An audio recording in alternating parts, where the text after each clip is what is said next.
is 69 kV. 69 kV. Ito is yung bushing insulator. Ibig sabihin, yung current papasok doon sa gitnang bushing.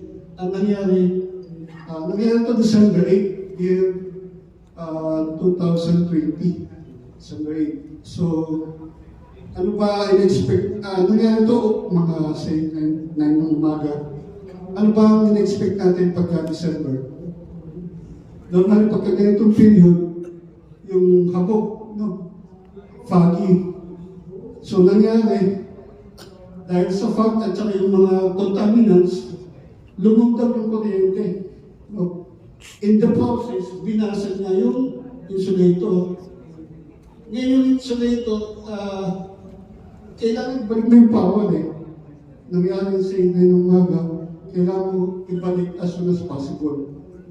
Problema, walang available na replacement. And so you have to do, kailangan mong remedyohan kung anong available na meron ka at hand. No. So gano'n ka grabe yung crossover na kaya nung basagin yung yung porcelain na insulator. So, kung ikaw yung engineer sa site na to, yun ang challenge na paano natin remedyohan, paano natin gagawin.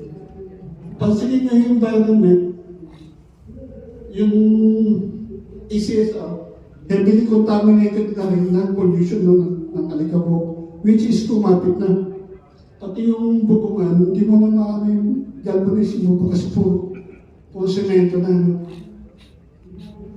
Next slide. So, niremedyohan namin yan temporarily. So, ano yung remedyo ginawa namin?